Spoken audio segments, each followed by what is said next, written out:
잘들 쉬셨습니까? 예.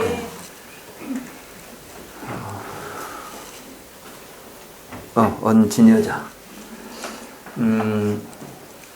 여기서 이제 그럼 진여라고 하는 말은 뭐냐? 이 말은 왜 여기서 이제 이야기를 하게 되냐면, 아까 진여는 명자상과 언설상을 떠난다 그랬죠? 이름도 없어야 되고, 뭐 말도 없어야 되고, 우리가 마음에서 뭐 대상화도 없어야 돼요. 마음을 대상화. 그러니까 진여라는 것은 대상이 아니에요. 그냥 있는 그대로의 지금 우리가 여러분들이 세상을 보고 있지만 사실은 큰 모습에서 보면은 한 마음이 지금 벌어지고 있는 그 상태 그대로가 진여인 거예요. 이게. 그걸 이제 뭐라고 말할 거예요, 이걸.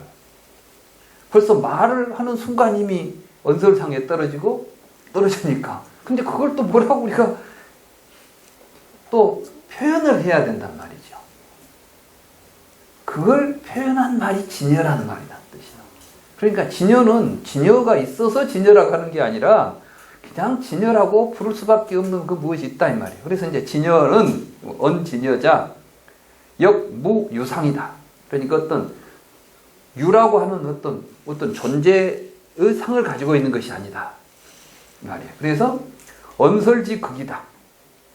그러니까 이제 언설의 끝자락이, 그러니까 우리가 말의 언어가 다 한 자리가 마지막 자리에 남은 말찌꺼기예요, 이게. 그 말은 뭐냐면 이는 견언의 말이다. 그러니까 이 말로서 말을 없애는 말이에요. 그러니까 이 말로서 다른 모든 언어상을 없애버리는 말이 진여라는 말이다, 이런 뜻이에요. 그래서 차진여 체는 무유각연이다. 그러나 이 진여의 체, 그러니까 우리가 지금 이 일심, 법계, 일법계 총상, 이것은 어떻게 버릴 수가 없는 것이죠. 다만 그것을 어떤 말로 표현할 수 없기 때문에 모든 언어상, 언설상을 배제한 것일 뿐이지, 그 언설상을 배제하고 그것을 표현하려고 하니까 진여라는 말을 썼다 이 말씀이죠. 그러면 진여라는 말이 도대체 무슨 말이냐? 사실 진여라는 말은 산스크리트어로는 따따타라는 말이에요. 따타따. 예. 따타따가 전에 김국진인가? 김국환인가? 김국환이라는 가수가 타타타라고 노래 불렀죠. 뭐 내가 나를 모르는데 네가 나를 알겠느냐 하고 뭐 이런 노래 있었잖아요. 사실 그 말이 말하자면은 타타타에 대해서는 이것이 진여는 우리가 지식의 인식의 대상이 아니다. 그러면 이제 타타타가 뭐냐면 따뜨라는 말이 뭐냐면은 대명사예요. 대명사. 그것. 이게 바로 그와 같은 그런 뜻이에요. 바로 그와 같은. 그러니까 이 말은 구체적으로 여러분들이 이제 아직 이름이 없는 무엇을 여러분들이 다른 사람한테 설명해 주려고 할 때 어떻게 설명하시겠어요? 생전 처음 본 거예요. 아직까지 이 세상에는 그것이 이름이 없어. 근데 여러분들이 이제 이름이 있으면 뭐 수박이다, 뭐 참외다, 아니면 뭐 컵이다, 무엇이다 이렇게 말할 수 있는데, 근데 뭔가 있기는 있는데 아직 세상에 이름이 없는 거예요. 그러면 그거 자기가 언어로서 표현할 수 없을 때 하는 것이 그것이라는 말이야. 그거 우리가 그러니까 그거 이런 표현들 하지 않아요. 이런 표현에 지나지 않는 거예요. 그래서 이것을 보고 왜 그러냐면 일체법이 다 진이기 때문에, 그 말은 뭐냐면 진 아닌 것이 없는데 그걸 진이라고 말할 수가 없죠. 진여 이렇게 말했을 때 일체법이 다 진실되다. 이게 굉장히 중요합니다. 이게 뭐가 이제 이 말씀이 왜 그러냐면, 우리는 이 세상에 어떤 문제를 해결하려고 할 때 어디서 출발하냐 하면 이제 문제와 문제 아닌 것을 구별해 놓고 문제를 해결하려고 하죠.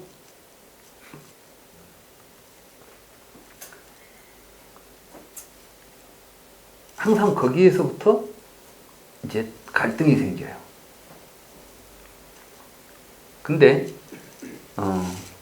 지금 불교에서 보면은 지금 이 상태를 그대로 있는 그대로를 다 인정하자는 거예요. 이게 이제 그대로 진이라고 보는 거예요. 그래서 일체법이 다 진인데 다만 여기에서 분별을 우리가 익혀가지고 시비를 걸고 하니까 문제가 생기는 거지. 문제가 지금 이 세상에는 문제가 있을까요? 없을까요? 네? 따지자 보면 문제가 되고. 그러니까 이제 우리가 전부 자기 생각을 거둬들이면 문제는 없어요. 그죠? 근데 문제를 해결하겠다면서 문제를 일으키니까 더 큰 문제가 되는 거예요. 만나 보면 이제 그렇게 살아. 이제 좀 이런 것들은 그냥 이론이 아니라 실제로 이제 여러분들이 어떤 문제를 해결하려고 할 때 작게는 가정사부터 크게는 사회적인 어떤 문제에 이르기까지 기본적인 생각을 좀 해보셔야 돼요.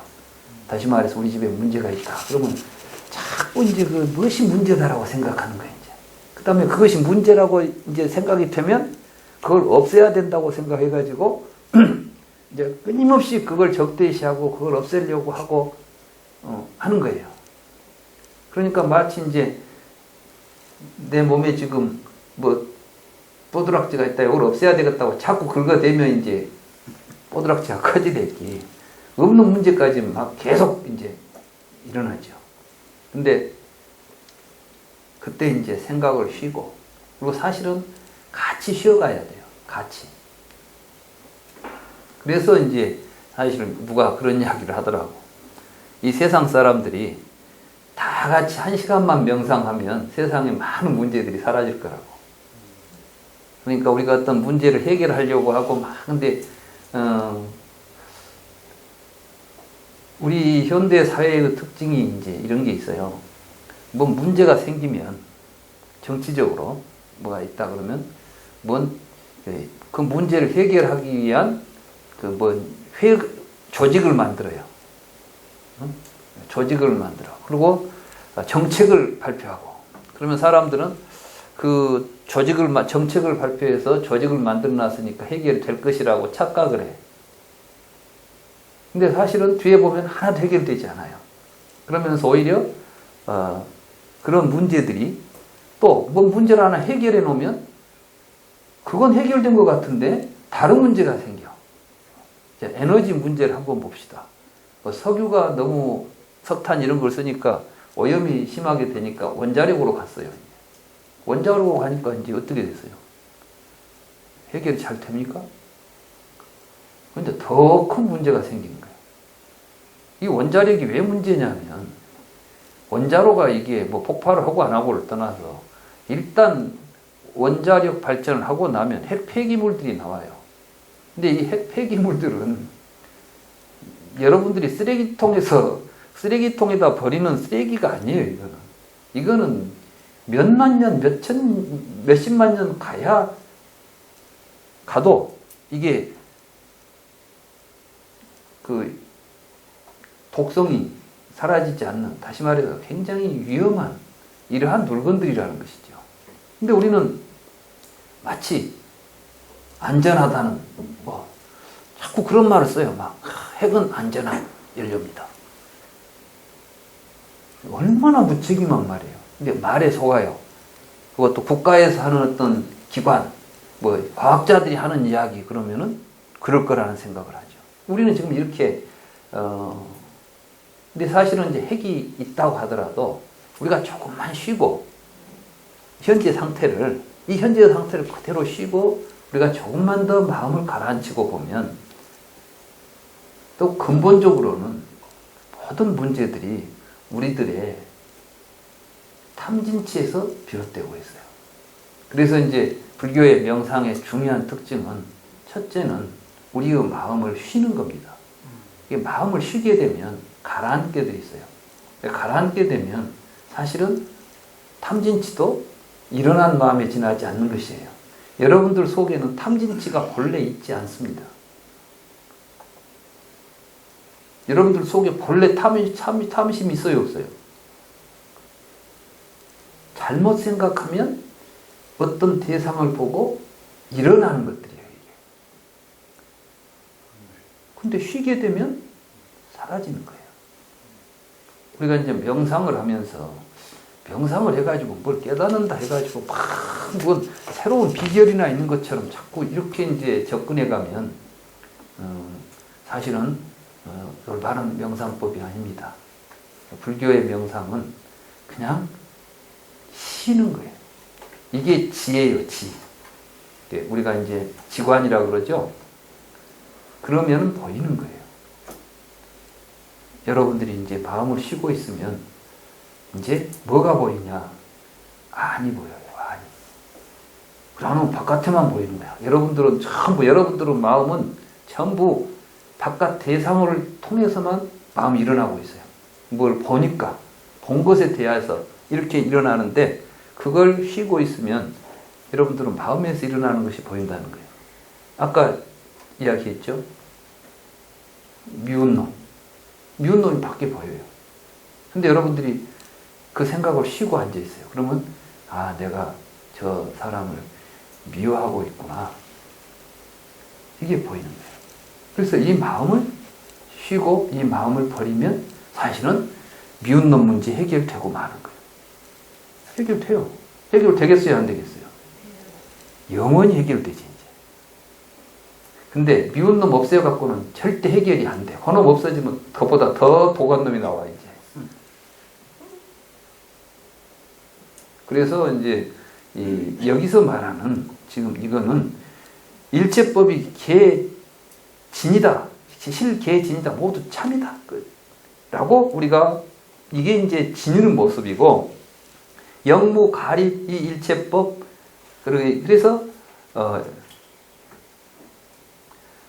어떤 법을 다시 세울 수가 없는 거야. 이 진여 이걸 놔두고 또 다른 어떤 이야기를, 다른 어떤 것을 거기다가 더 보탤 것도 없는 것이다. 그 다음에 개동고로, 이 개동고라는 것은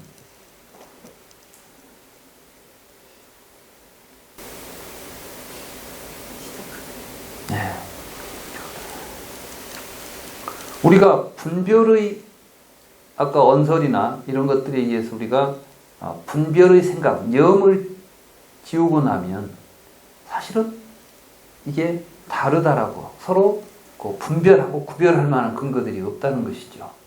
아까 이제 제가 그런 이야기를 했죠. 빛, 무지개. 사실은 빛은, 여러분들이 지금 보고 있는 이 빛은 아무 색깔도 없는 것처럼 보이죠? 이 속에가 다 지금 무지개색이 다 들어있는 거예요. 그러니까 이 빛을 프리즘에다가 넣어서 이렇게 분산을 시키잖아요. 그러면 스펙트럼이 나타날 때 색이 나타나죠. 그죠? 사실은 우리가 분별하고 보니까 여러 색이 있는 것처럼 보이지만 사실은 다 같은 한 덩어리예요. 그래서 불교에서 동이라는 것은 서로 다른 것들이 같다는 이야기를 하려고 하지 않아요. 다른 차별된 모습을 가지고 있지만 한 몸이니까 같다는 거예요. 이걸 평등이라고 그래요. 불교에서 평등성은, 그래서 우리는 이제 평등은 같다고 이야기하는데 불교에서는 모든 차별적 평등이에요. 쉽게 말하면 우리가 남자다, 여자다 이렇게 구별하면은 이제 성적으로 서로 차이가 있죠. 차별이 되잖아요. 그래서 우리 지금까지 보면은 어느 문화에서나 보면은 이 모든 문화의 가장 항상 문제가 되었던 건 차별의 관계였죠. 같은 인간인데도 뭐 양반이냐 상놈이냐 계급의 차별 또는 성별의 차별. 그런데 부처님은 사실은 그 차별은 착각이고 환상이고 망상이라는 거예요. 왜냐하면 남자 없이 여자 없고 남녀가 함께 존재해야만 인류가 존재하고, 인류라는 큰 틀에서 보면은 여기에 남녀노소 뭐 인종차별, 인종인이 뭐니 이런 모든 것들은 사실은 무의미한 것들이에요. 그러니까 같다. 이렇게 같이 보는 거예요. 그래서 사실은 이 일체법이 아까 이야기한 그 보면은 진여라는 것이 뭐냐면 7개 대총상법문체라고 그랬죠. 7개라는 말 속에 이미 이런 의미가 다 들어있는 거예요. 하나이기 때문에 우리 몸 안에서 내 몸 안에 있는 모든 세포와 내 몸을 구성하고 있는 모든 것들은 사실은 다 내 몸이죠. 손하고 발이 모양이 다르다고 해서 내 몸 아닙니까? 한 몸이에요, 한 몸. 그러니까 평등한 것들이에요. 그러니까 결국 평등성은 뭐냐면 나 아닌 것이 없다. 우리는 모두가 다 한 몸이다. 이걸 이제 실질적으로 이 자리를 가지고 이 자리에서 일으키는 마음이 동체자비예요. 그러니까 우리가 이제 대승에서 보살들이 동체자비라는 말을 쓰죠. 한 몸이라고 생각하기 때문에 일어나는 마음이에요. 그리고 이것이 평등성이에요. 그래서 이제 불교의 평등은 능력이 같다거나 뭐 키가 같다거나 몸무게가 같다거나 모양이 같아서 평등한 게 아니에요. 이 세상 그렇게 같은 것은 단 하나도 없어요. 쌍둥이도 모양이 달라. 그러면 세상에는 평등한 것이 아무것도 없겠죠. 불교 차원에서 평등이라는 것은 그런 의미가 아니라 존재하는 모든 것들은 그 자체로서 일체이기 때문에 평등한 거예요. 하나이기 때문에 평등하다. 이것이 이제 진여의 모습이에요. 그걸 표현한 것이 진여라는 뜻이에요. 진여. 모든 것은 다 참이고 모든 것은 다 평등하다. 이것이 진여입니다. 그래서 이제 마땅히 알지니 일체법은 불가설 불가념이다. 이 설념이라는 게 뭐냐면 설은 언어로서 표현할 수 없고 그 말이에요. 염이라는 것은 분별해서 인식할 수 없다. 이런 뜻이에요. 사유할 수 없다. 그래서 이름을 진여라고 부르는 것이다. 이 진여라는 말은 우리가 진여라는 언어를 쓰고 있지만 이것은 진여 아닌 어떤 것을 상대적으로 우리가 언어로 이름을 짓는 것은 반드시 그것 아닌 것과 구별하기 위해서 이름을 짓는 것이죠. 혼자만 있을 때는 이름이 없는 거예요. 혼자 있을 때는 이름이 필요 없죠. 우리가 부르는 모든 명사는 구별하는, 분별하기 위한 수단인 것이에요. 근데 진여는 분별할 수 없기 때문에 이름 붙일 수도 없는데 그걸 이름 붙이려고 보니까 진여라고 했다. 이런 의미로 해석을 하시면 됩니다. 그래서 이제 좀 번역문을 보면 진여라고 하는 말도 진여라고 부를 대상이 따로 있어서 진여라고 부르는 것이 아니라 진여 말은 따뜻하죠. 그와 같다. 뭐 그러한 말은 언설의 극으로서 말로서 말을 버리는 말이다. 이 진여의 몸체는 진여가 아닌 것을 버리고 추상한 것이 아니다. 일체법이 모두 이게 우리가 쓰는 모든 언어는 추상적 개념들이죠. 책상은 책상 아닌 걸 전부 추상해버리고 책상만 뽑아서 책상이라는 말을 붙인다는 거예요. 우리가 이게 이미 언어적으로 추상되면은 추상에서 벗어난 다른 것과 구별된 개념으로 확립되게 돼요. 이걸 우리가 쓰는 언어라고 그래요. 개념이고. 근데 진여는 그런 것이 아니다. 일체법이 모두 진이기 때문이다. 또한 진여는 진여 아닌 것과 구별하여 따로 세운 개념이 아니다. 일체법이 모두 평등한 여이기 때문이다. 일체법은 언어로 표현할 수도 없고 개념으로 사유할 수도 없기 때문에 이러한 일체법을 그와 같음이라고 진여 다다타라고 부른다. 이제 여기서 이런 설명을 하고 있는 것입니다. 자, 다음 장 가죠. 문활. 만약에 여식이라면 이때 여식이라는 것은 뭐냐면 우리가 이제 진여에 대해서 진여라는 것은 이런 의미를 가지고 있다는 것을 우리가 이제 알았다면 제 중생 등은 우나 수순이 능 득일인고 어떻게 이 수순이라는 것은 이제 어떠한 그 뭐랄까 원리나 여기에 이제 수능해서 수순 그러니까 이건 이제 그 수행에 해당하는 거예요. 어떤 수행을 해야 능 득입인고, 이제 득입이라는 것은 깨달음이에요. 예. 불교 한문에서 입이라는 말은 깨닫는다, 깨달아 들어간다. 깨달아야 그 세계, 그 경지에 들어갈 수가 있기 때문에 입이라는 말을 쓰는 겁니다. 예로 들면 여러분들이 화엄경에 보면 입법계품이라는 말이 있어요. 그죠? 법계에 들어간다. 근데 어떻게 해야 법계에 들어가겠어요? 깨달아야. 그러니까 법계를 깨달아서 들어가는 내용을 적은 거예요. 근데 이제 그 법계에 깨달아 들어가는 내용을 보면 선제 동자가 53선지식인가? 그러죠? 53선지식을 이제 찾아다니죠. 그래서 거기서 많은 사람들을 보면서 깨닫게 돼요. 뭘 깨달아요? 화엄경에서 깨닫는 내용들은 뭐예요? 거기에 나오는 선지식이라고 하는 사람들이 그 당시 인도 사회를 구성하고 있던 각양각색의 직업인들이에요. 그러니까 일상적인 삶에서 살고 있는 사람, 그 중에는 도둑놈도 있고, 뭐 술집 주인도 있고, 별의별 사람들이 다 있어요. 그러니까 이제 아까 일체가 개진이라 그랬죠? 사실 우리가 살고 있는 세상에 보면 사실은 다 필요해서 나온 것들이 머물러 사는 거예요. 그래서 이제 이런 것들을 전부 다 현실을 우리가 지금 재단하면 안 된다는 것이죠. 불교적인 사고에 나는 매우 중요한 측면이라고 봐요.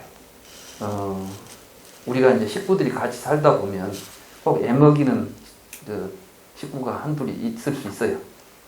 그러면 얼른 속으로는 아이고 저것 좀 어디로 가버렸으면 없어졌으면 이런 생각을 할 수도 있어요. 우리는 그냥 뭐 문제를 해결하려면은 내 눈 바깥으로 내치워버리면 안 보이면 해결된 것처럼 생각을 하기가 쉬워. 그죠? 우리가 전부 그렇게 지금 하잖아요.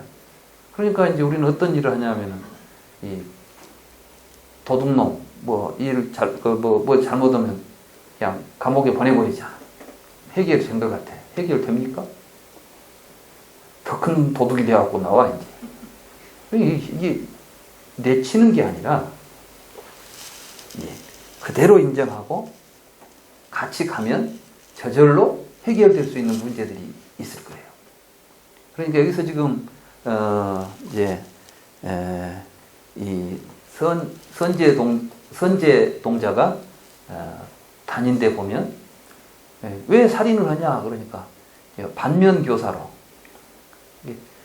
사람을 죽이는 사람을 보고 사람을 죽여서는 안 되겠다는 생각을 이렇게 해준다는 거예요.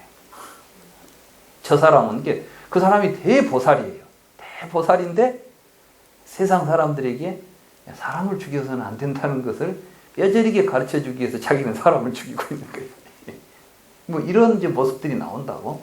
그 입법계품이라는 걸 읽어보면은 이제 아주 근데 이런 데서 뭘 우리를 보게 되냐면 세상에 존재하는 것은 다 존재의 이유가 있고 그런 것들을 우리가 잘못이다, 문제다라고 해가지고 나 아닌 걸로 빼돌리는 것이 아니라 한 몸이라고 생각해서 내 몸이 뭐가 좀 잘못됐다 해서 이것은 잘라내버린다고 생각하는 것이 아니라 그걸 품고 가서 하나로 만들어가는 과정 속에 이 꽃이 만발한 게 이때 화음이라는 것은 자파란 뜻이에요. 온갖 꽃이에요.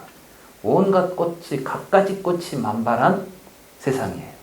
그러니까 이제 이 세상은 사실은 쉽게 말하면 도둑놈이 있으니까 경찰이 먹고 살고 있는 거야 지금. 그러니까 경찰이 어떻게 보면은 이 도둑놈을 잡으러 다니지만 알고 보면 도둑놈을 은인으로 생각해야 돼. 안 그래요?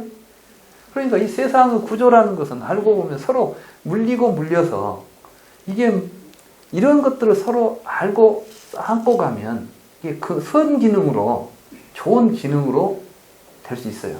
근데 이제 제일 지금까지 사회에서 보면 가장 큰 문제를 일으킨 사람들이 뭐냐면 이 사회적 절벽주의자들이에요.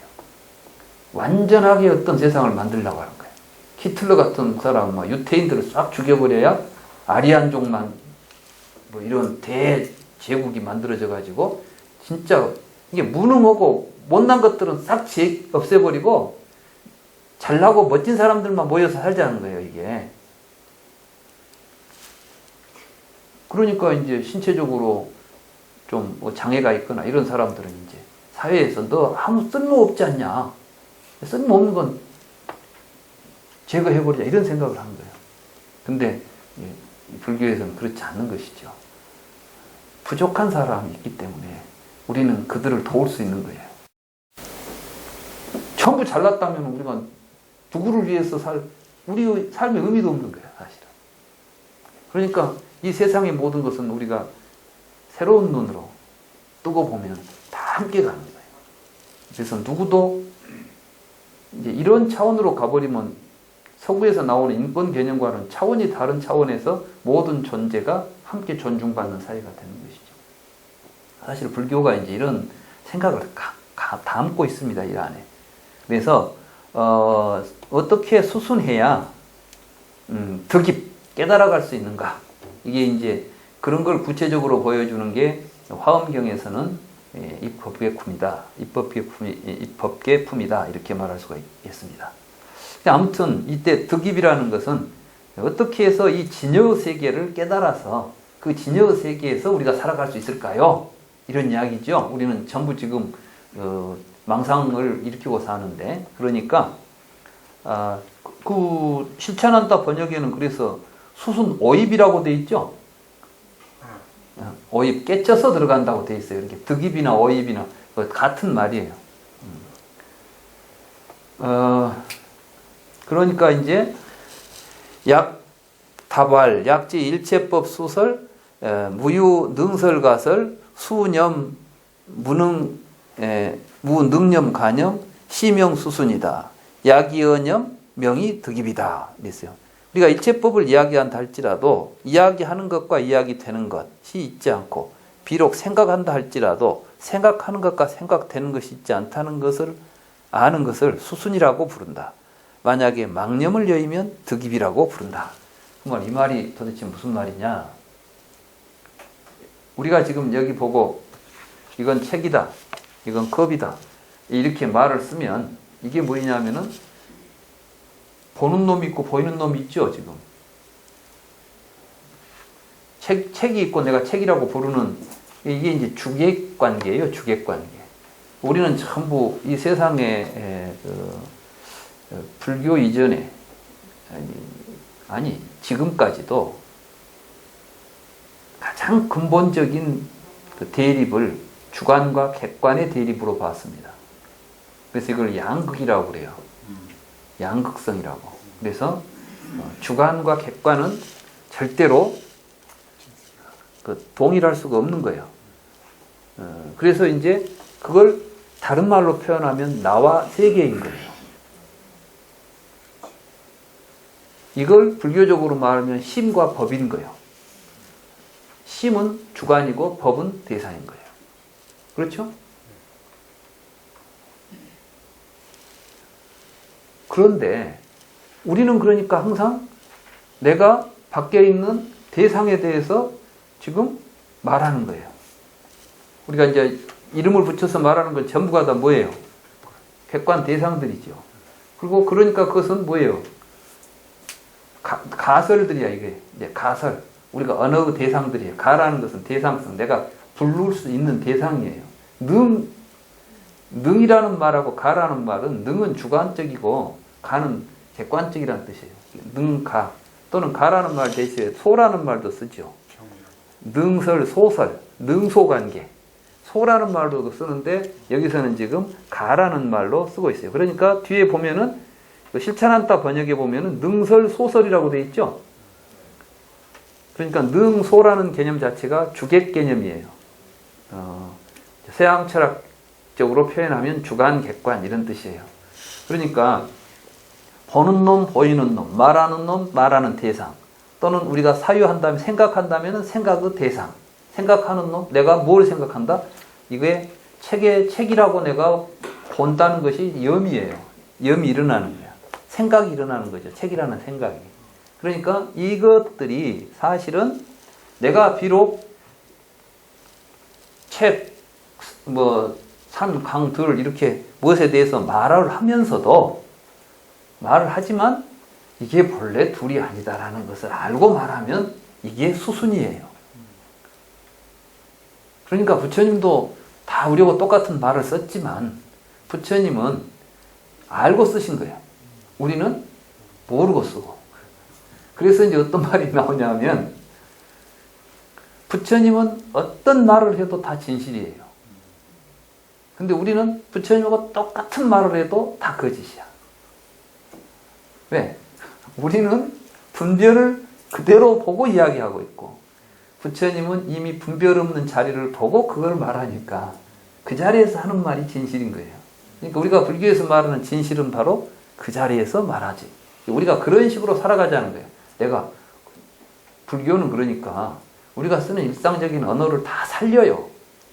뭐 언어를 떠난 자리다 그래가지고 이제 말하지 말고 살자고 어떻게 살겠어요? 이게 진여의 수순에 들어간다는 것은 무엇을 의미하냐면은 이 언어는 전부 가명이고 실체가 없는 것이니까 지금부터는 말하지 말고 삽시다. 그래야 진여의 세계에 들어갑니까? 아니요. 그렇게 들어가면은 불통의 세계에 가버려요. 누구도 말을 안 하면은 불통이 되잖아. 그것을 이야기하는 것이 아니고 불교에서 이야기하는 것은 그 진실을 알고 말하자는 거예요. 그래서 이걸 보고 이제 수순이다. 그 진여에 따르는 것이다 하는 것이고 그렇게 하게 되면은 곧 깨닫게 된다는 거죠. 그런 생각을 가지고 하다 보면은 이것을 우리가 깨달아서 망념이 사라지게 되죠. 이 망념이 사라지는 것을 득입이라고 한다. 망념은 분별심입니다. 그러니까 내가 비록 무슨 이야기를 하더라도 여러분들이 부자와 거지를 이야기한다 하더라도 우리는 근데 벌써 부자 그럼 어떤 생각이 되냐면 뭔가 좀 있어 보이고 거지 그러면 천해 보이잖아요. 근데 이제 이 진여의 수순에서 보는 사람은 거지라고 부르고 부자라고 부르지만 차별하지 않고 봐. 똑같은 사람이고. 그러니까 거지를 대할 때나 뭐 고관을 대할 때나 큰 부자를 대할 때나 이걸 대하는 사람의 마음은 차별심이 있겠어요, 없겠어요? 없는 거예요. 그러니까 부처님은 살인마 앙굴말라를 보고도 전혀 차별심이 없이 앙굴말라 앞에 가지 않아요. 앙굴말라는 99명의 사람을 죽이고 지금 있는 큰 도적인데 부처님이 그 소식을 듣고 부처님은 그놈도 불쌍한 놈이야 그냥. 사람을 죽이고 얼마나 무지해가지고 저 짓을 하고 사냐 생각하니까 오직 불쌍한 마음뿐이니까. 그래서 그 마음을 가지고 가서 앙구리말라를 만나고 앙구리말라가 부처님을 해하려고 하지만 그러한 마음을 가진 사람에게 접근이 안 되는 거예요. 악심이 접근을 못하는 거지 사실은. 그게 이제 거기서는 쫓아가도 잡히지 않는 거지. 정말 평등한 마음, 자비로운 마음을 가지고 간 사람 앞에는 어떠한 악인도 사실은 악심을 일으킬 수가 없는 거죠. 그래서 그 앞에 무릎을 꿇고 모든 걸 참여하고 아라한이 되잖아요. 이런 모습들이 사실은 초기경전 속에 우리가 잘 읽어보면 이런 맥락들이 다 있는 것이죠. 그래서 내가 이제 여기서 말하는 수순과 득입에 대한 의미를 이해하셨죠? 망념은 다른 말로 말하면 분별하는 마음이에요. 평등하지 못한 생각. 이걸 전부 망념이라고 부를 수가 있는 거예요. 자, 그 다음에 그리고 부차, 진여자의 언설 분별 유 이종의가 있다. 이 진여를 언어로서 분별하면 분별이라는 말은 그냥 설명하면 또는 해석하면 이런 뜻이 언어로서 설명을 하자면 두 가지 의미가 있다. 하나는 여실공이고 여실공이라는 것을 이 능 구경 현실고로 결국은 그 어떤 실을 구경에 가서 실을 드러내기 때문에 여실공이고 이자 여실불공이니 이 유 자체 구족 무루성 공덕이기 때문이다. 무슨 말인지 좀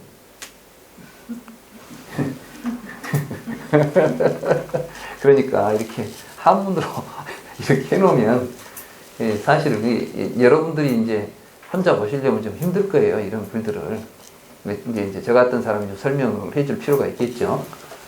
그리고 진여는 언설로 불변하면 두 가지 의미가 하나는 여실공이니 구경에는 부실한 상을 원리하고 실체, 말하자면 심진여상의 체를 드러내기 때문이며, 둘째는 여실불공이니 무루성 공덕을 갖춘 자체, 다시 말해서 심생멸인연상의 자체가 있기 때문이다.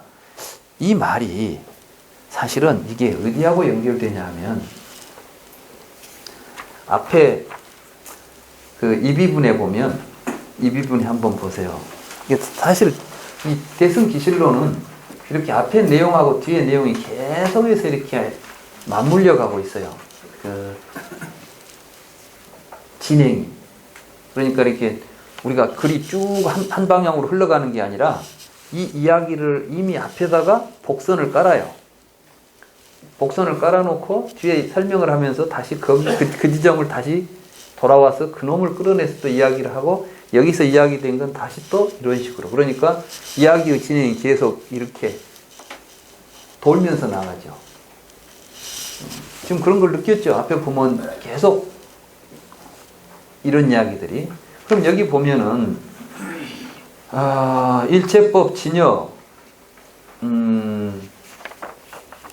일체법 진여는 평등 무증감고 있었죠. 이게 이제 여기서는 진실공이에요. 공이라고 그랬죠 아까. 두 가지가 있는데 여실공, 그 다음에 여실불공이 있죠. 이 여실불공 유 자체 구종 무루성 공덕고로 그랬는데, 거기 보면 뭐 있냐면은 열애장, 이 상대, 이 열애장 부족 무량성 공덕 있죠.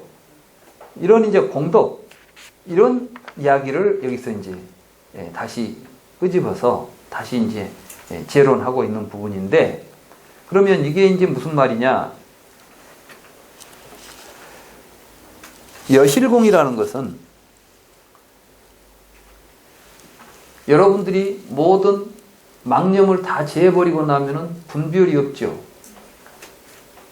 이 분별은 무엇 때문에 분별이 일어나겠어요? 이게 이제 아성 때문에 나옵니다. 아트만적인 거. 책은 책으로서 아트만이 있고, 이건 아트만이 있다. 우리는 이제 모든 것들을 개체적으로 볼 때는 그것이 그것일 수 있는 성질이 그 안에 스스로 갖추어져 있다는 생각을 하고 있죠. 이걸 보고 자성이라고 부르는 것이에요. 자성. 그런데 연기하기 때문에 모든 것은 자성이 없죠. 이 자성이 없는 것, 이것을 고요. 그죠?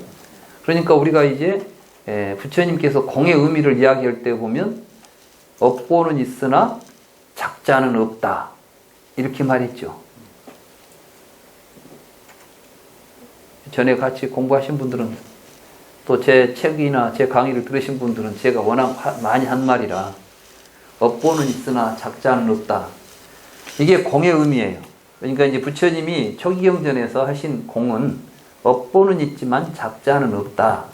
그러면 이제 우리 자신을 보면, 여기 지금 이중표라는 사람이 있습니다. 이중표는 어디에 있을까요? 무엇이 이중표일까요? 이중표는 태어나서 죽을 때까지 이중표가 지금 내 몸속에 살고 있을까요? 왜냐하면 이중표는 태어나서 지금까지 여러 모습을 가지고 변해버렸거든. 그런데 이중표라고 부른대요. 이중표는 실상이 뭘까요? 이것은 사실은 이중표를 이야기하려면 이중표가 살아온 삶을 이야기하되, 그죠? 그게 이중표예요. 그렇지, 여기 있는 이 모양, 이게 이중표가 아니야. 그러니까 사실은 이 몸뚱아리 속에 이중표는 있어요, 없어요? 없어. 이걸 보고 공이라고 그래요. 그럼 공이라고 해서 이중표가 없어요? 여러분 지금 누구 강의 들어요? 그 이중표는 어떤 이중표냐면 업보로서의 이중표야. 그러니까 이 세상의 존재들은 이렇게 업보의 구조, 또 업보를 더 다른 말로 더 표현하면 연기라는 말하고도 연결되어 있어요, 이게. 그래서 이제, 그러니까 우리는 우리 자신을 어떻게 봐야 되냐면, 나는 아무개야. 한 번 해병은 영원한 해병이야. 이렇게 보는 것은 아집이다고 그래요. 근데 많은 사람들이 전부 그 아집 때문에 문제가 일어나. 내가 누군데? 나는 그렇게 할 수가 없어. 다른 사람은 그럴지 몰라도 나는 그렇게는 못 살아. 막 이런 생각 가지고 살지요. 뭐 절개가 있고 그런 것처럼 보이는데 사실은 그건 아집이라고 해요. 아집. 그러면 사실은 나에게는 나의 모습은 사실은 없는 거야. 이게 이제 무아예요. 공. 그런데 이 측면을 보면은 이걸 보고 여실공이다 이렇게 말하는 것이고, 그 다음에 자체가 구족 무루성 공덕이다. 이 자체라는 것은 이 진여가 그 자체가 무루성 공덕을 가지고 있다는 것은 무엇이냐면은 업보로서의 모습이에요. 그러니까 사실은 내가 실체라고 하는 어떠한 실체적 구조로서는 없지만은 이 삶을 통해서 나는 얼마든지 많은 공덕을 지어갈 수 있는 구조를 가지고 있다는 거예요. 그래서 이제 이 말을 좀 제가 여실공과 여실불공을 어떤 표현을 하면 더 재밌을까 혼자 가만히 생각해 보니까, 여실공의 측면은 나라고 할 만한 것이 없더라 이거예요. 이 세상의 모든 것 속에는 그것이라고 부를 만한 실체들이 없더라. 나의 입장에서 본다면 나라고 부를 만한 것이 없다. 이게 불교의 무아설이죠. 무아와 공이에요. 이것이 여실공이에요. 그런데 대승불교는 이걸 어디로 끌고 가냐면은 나라고 할 만한 것이 없다고 하는 그 이제 그 분별이 떠나 분별을 없앴다는 이야기죠. 분별을 없애고 살아가려고 보니까 나 아닌 것이 없는 거야.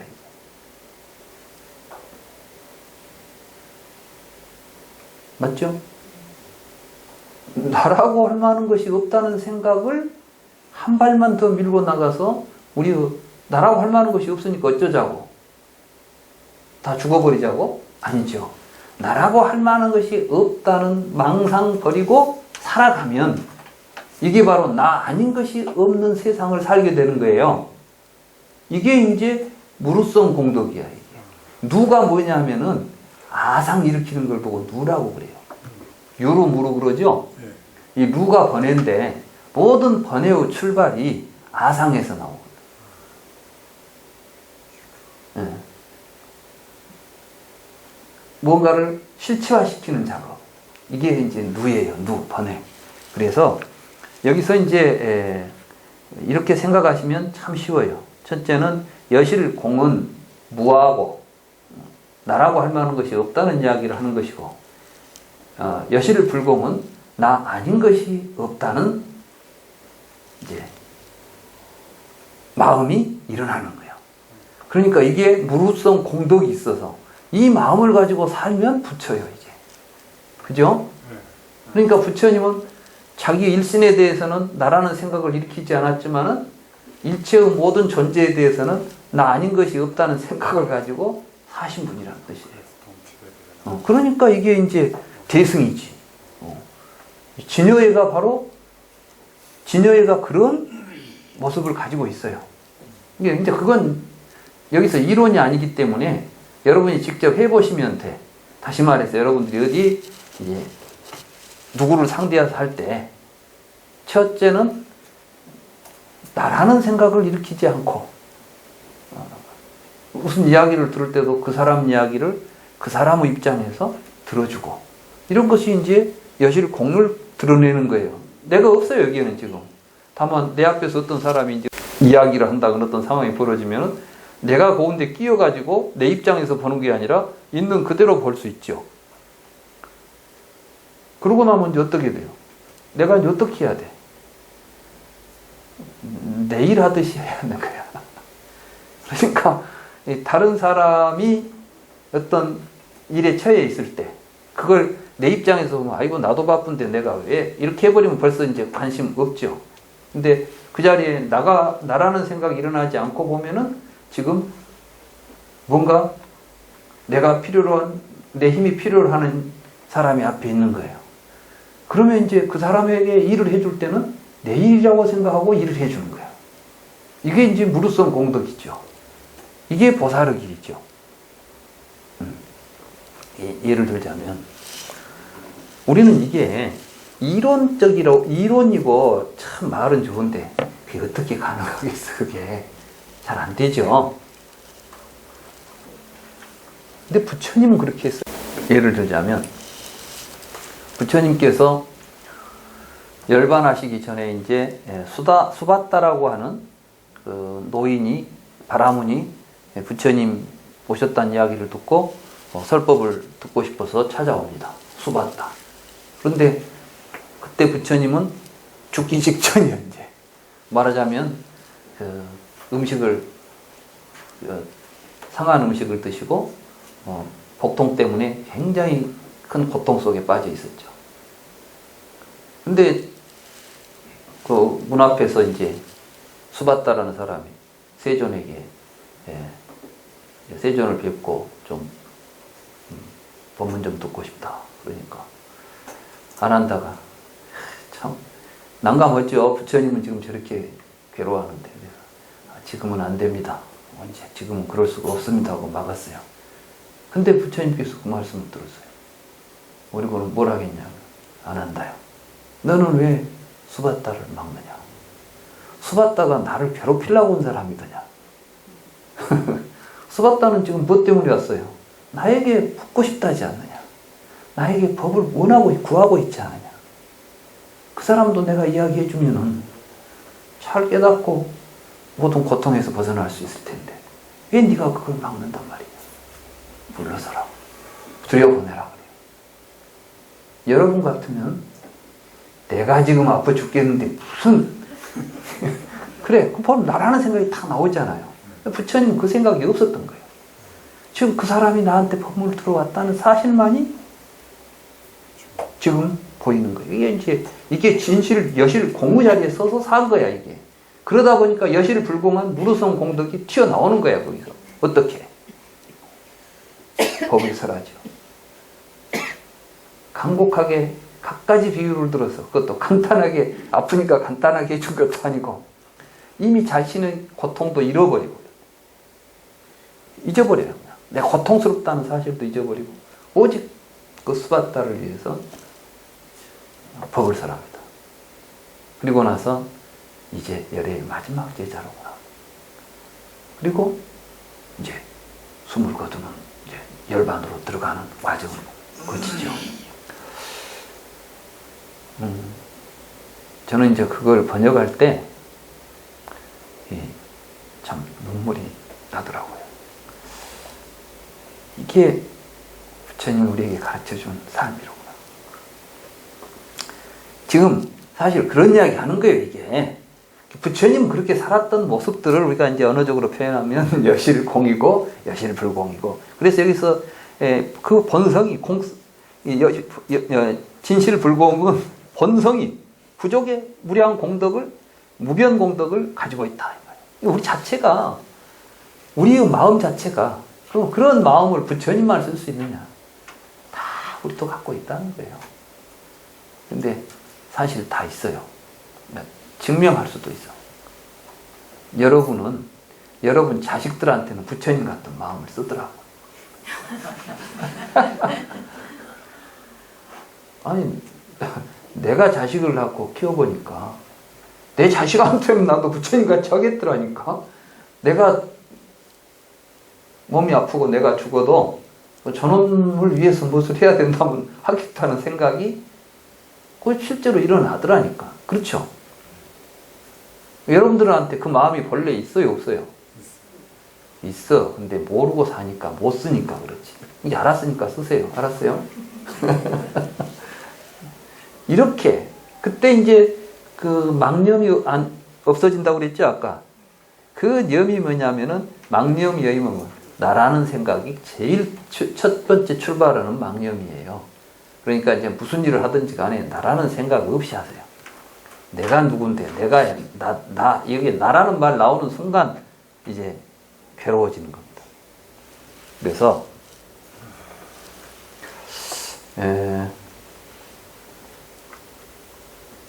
또 그리고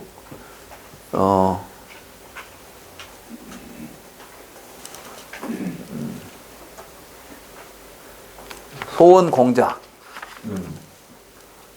부차, 여실공이라고 하는 것은 소원, 이제 공이야기인데 여실공 이야기했죠? 소원, 진실공. 부차, 여실공자, 소원공자, 종본일에 불염, 일체염법 불상응고로. 위, 이 일체법 차별지상, 이 무 허망 심념고로. 당지 진여자성은 비유상, 비무상, 비비유상, 비비무상, 비유무구상, 비일상, 비이상, 비비일상, 비비이상, 비일리구상, 내지 총설의 일체중생, 이유망심, 염념분별, 개불상고로 설이 공이다. 약이 망심, 실무, 가공이다. 아까 이제 여기는 또다시 이제 아까 우리가 진실공과 여실공과 여실불공 이야기했죠? 여기서 이제 여실공 이야기 하는 거예요. 여실공을 이제 또 저는 아까 이제 여러분들에게 부처님을 들어서 이제 설명을 했는데 이걸 또 이제 설명하면 여실공이라고 하는 것은 본래부터 진여는 일체의 이언법과 상응하지 않기 때문이다. 이 이언법이라는 것은 여러 가지 이제 그 뭐 탐진치나 이게 아까 말하는 뭐 아상 이런 것들과 상응하지 않기 때문이다. 말하자면 진여는 일체법의 차별상을 여의어서 허망심념이 없기 때문이다. 이 허망심념이 없다. 나라는 생각도 일어나지 않고 모든 분별이 끊어진 자리를 이야기하는 거예요. 진여의 자성은 그러니까 그럼 이제 진여의 자성 여기서 이제 우리가 이 진여를 이야기하는 것이 곧 중도실상이라는 것을 보여주는 거예요.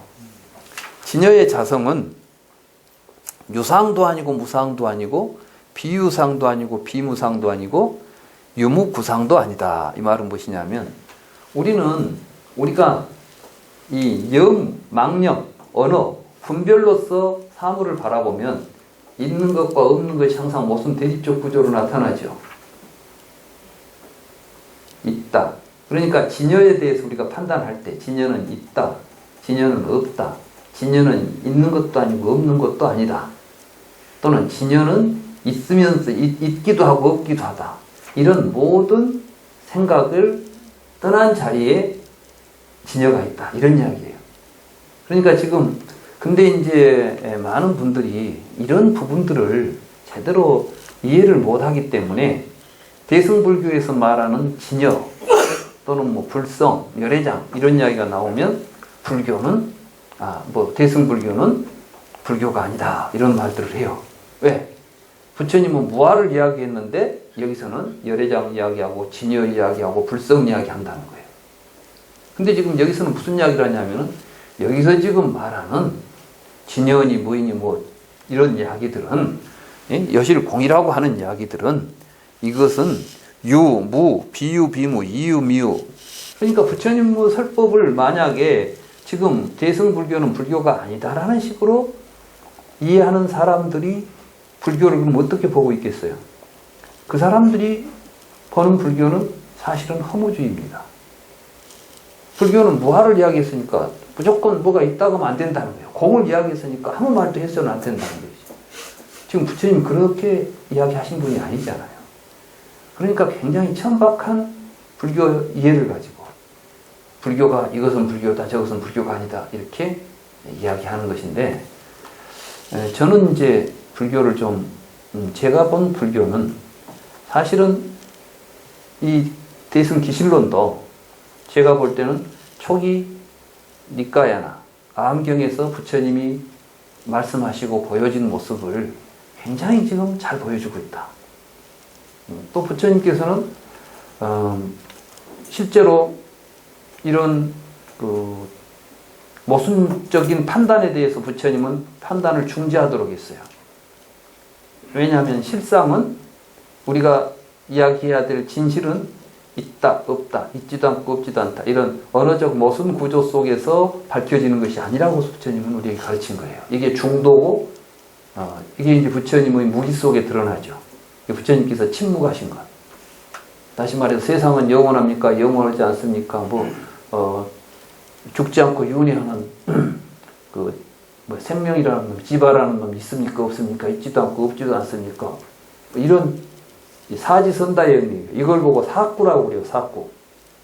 이 사구는 뭐냐면 인도 철학에서 우리가 할 수 있는 판단의 종류에 4가지가 있다는 거예요.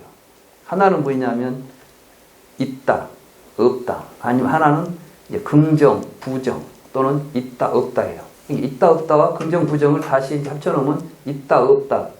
있지도 않고 없지도 않다. 있으면서 없다. 이렇게 나오겠죠. 유, 무, 비유, 비무, 이유, 이무. 이게 이제 4가지 판단이 사구.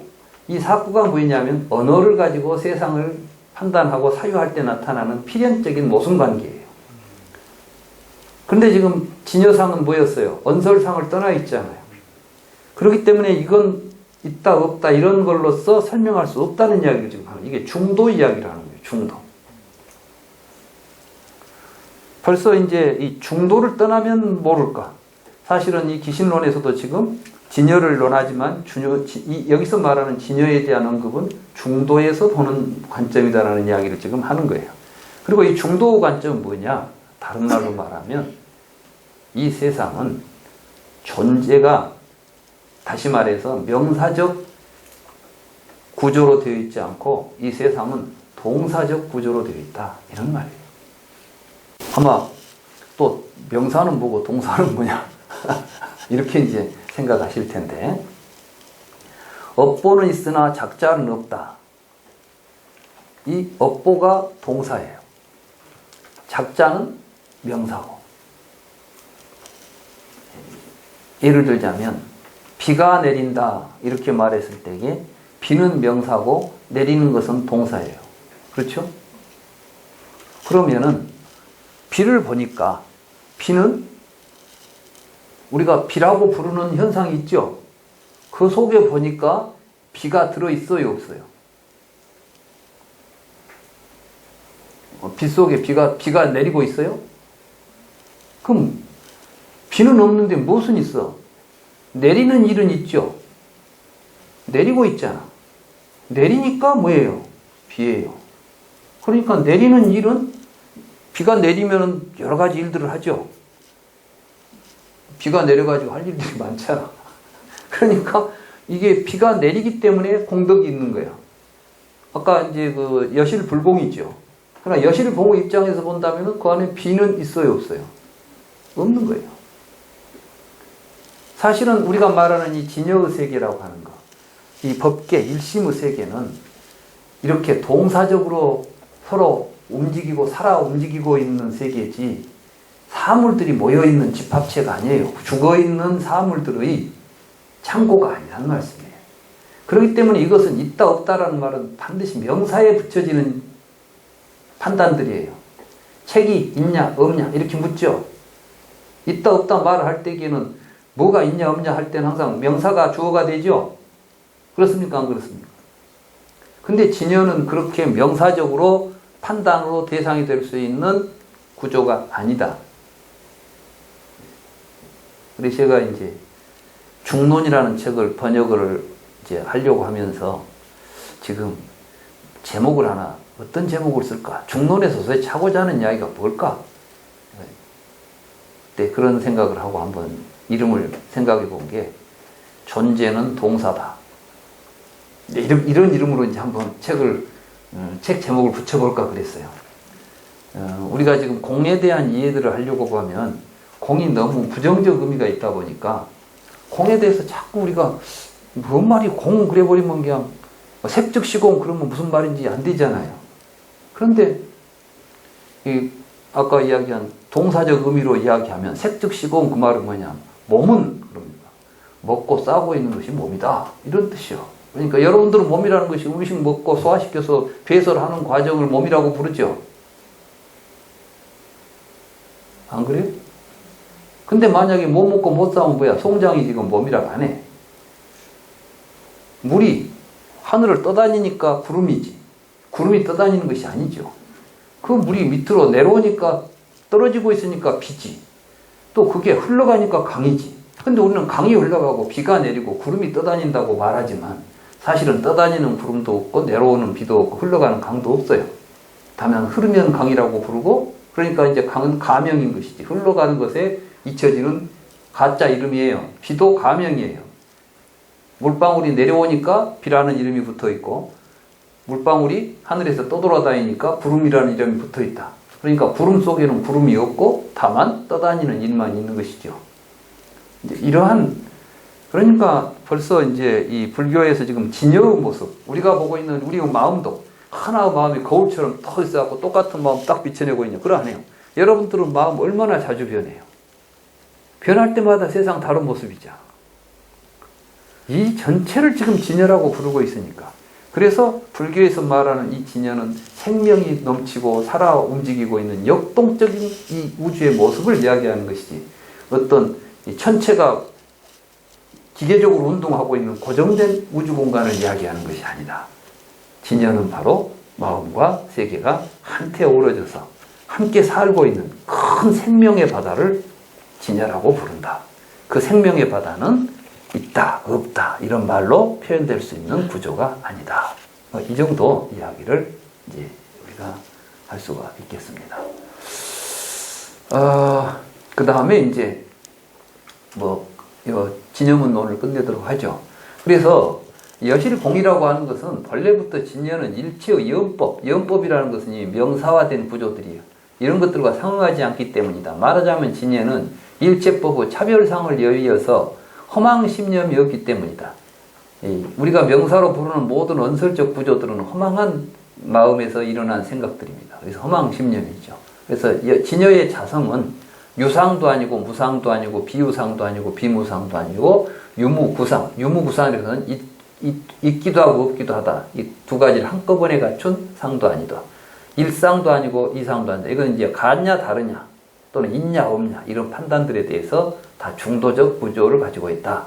총설하면 일체 중생이 망심을 가지고 생각, 염려, 분별하는 것은 모두 진여와 상응하지 않기 때문에 공이라고 이야기하지만, 그러니까 이 말은 뭐냐면 공이라는 것은 일체 중생들이 일으키는 망념이 없다. 그 망념이 대표적으로 명사적 구조를 가지고 있는 것들이죠. 다시 말해서 여러분들은 살아가면서 내가 있어가지고 사는 것처럼 생각해요.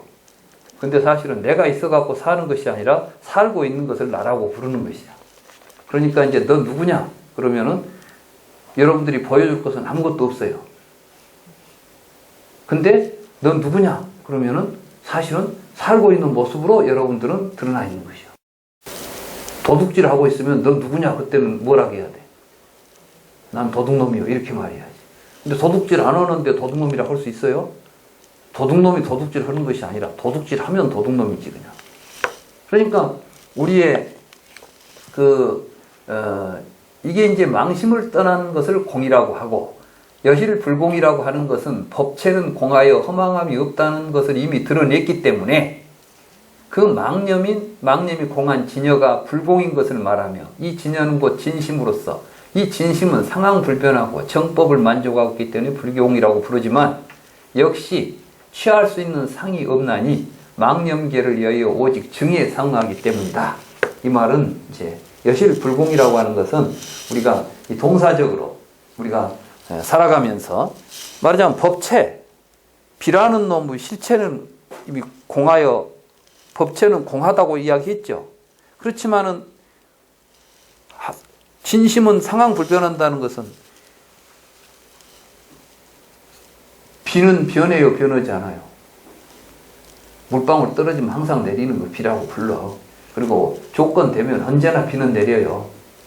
어제 내린 비나 오늘 내린 비나 사실은 우리가 볼 때는 물방울은 다른 물방울처럼 보이지만은 비가 내리는 구조는 항상 같죠. 그래서 다르마라고 부르는 거예요, 다르마. 이 다르마라는 것은 일정한 법칙 아래에서 움직이는 하나의 과정이에요. 그러니까 비가 오는 조건들은 항상 같죠. 일기예보가 항상 비 예보할 수 있잖아. 똑같은 현상이 나타나면 비가 올 거라고 이야기하잖아요. 이런 구조들이에요. 그래서 이 망심을 여의면 사실은 공이라고 할 것도 없다.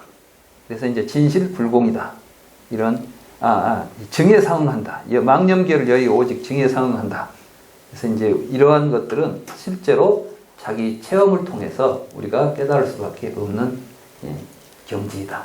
여러분 스스로가 이제 이러한 공의 입장을 가지고 무아라는 입장에 서서 나 아닌 것이 없다는 생각으로 여러분들이 직접 살아보면 아 이게 정말 여실한 불공으로서 진여의 모습이로구나. 이런 것들은 우리 각자가 삶을 통해서 체험을 통해서 깨달을 수 있는 내용이다. 이런 이야기가 되겠습니다. 이게 이제 우리의 마음의 본 모습을 이야기하는 거예요. 이 본 모습으로부터 이제 생멸문이 또 전개되니까 다음 시간부터는 심생멸에 대한 이야기를 하도록 하겠습니다. 오늘 강의는 여기서 모두 마치겠습니다.